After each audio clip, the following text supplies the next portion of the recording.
Welcome back to TMZ Sports. Michael J. Babcock here. We lost Tyron Woodley. We got somebody who was far less of a violent, great fighter. Charles I don't have the full beard like Tyron, Tyron's do what I can. When you compare, having just seen Tyron, that beard, and then seeing yours, Charles, it's subpar. This is shameful. I agree with you. I agree. Charles has great hair, though. Charles, we love the Yankees, you and I.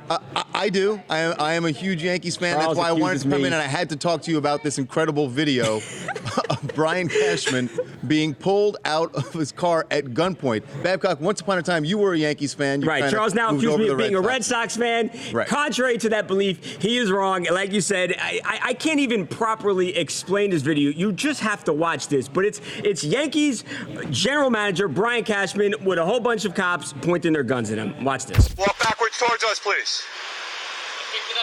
Understood, sir. We'll talk to you in a second. Back up towards the detective. Understood. That's not our intention. I know, but it was taken off days ago. And we all know how they are, okay? All right. You're all set, sir.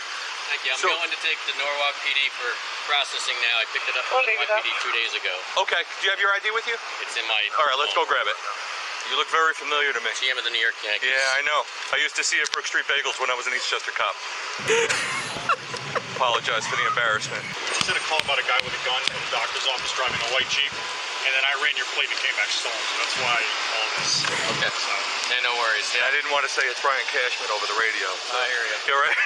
Got my sweat going now, but I Understood. understand. Now you got a story for the guys. So this was kind of a mistaken identity. It was mistaken identity, right? Yeah. So this was last Friday in Connecticut. Brian Cashman's car, his Jeep Wrangler, was stolen. Reported it stolen, but cops found the car, Charles, in the Bronx and returned it to Cash. So Cash is now driving. So he's the Jeep they stopped. He's driving the Jeep at that point, right? Right. He's driving the Jeep when they see the license plate. Right. They're like, wait, this thing was stolen. Right. Cops run the license plate. It comes up stolen. Furthermore, Charles, police had also around the same time got a report of somebody brandishing a weapon in a doctor's office who was driving a white Jeep Wrangler. So they put all this together, brandishing a gun, stolen car, and they think that the guy driving Brian Cashman's car, and they think Brian Cashman is this crazy person, which is why they were, they had the guns out and they were so on alert during this stop.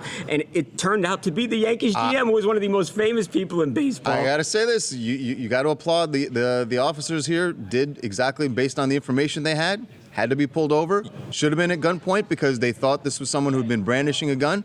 They did the right thing. I just hope that they're not trying to get World Series tickets a couple months down the line here because I'm not sure that would not be the time after you just drag him out of his car with all your guns facing him. You do not ask for tickets. If you see him at East Street Bagels or whatever it's called, maybe then you should be like, hey, remember Cash? We know each other. You heard the guy going like, hey, I didn't say Cashman over the radio. I didn't say over the radio. So if you want to... Right, and I told everyone to turn their lights off after we pointed the guns at you. But enjoy the World Series, guys, on TV, because that's the only place you're going to see it. If you like what you just saw, videos, great stories, and crazy photos, we've got more like it every single night on TMZ Sports on FS1.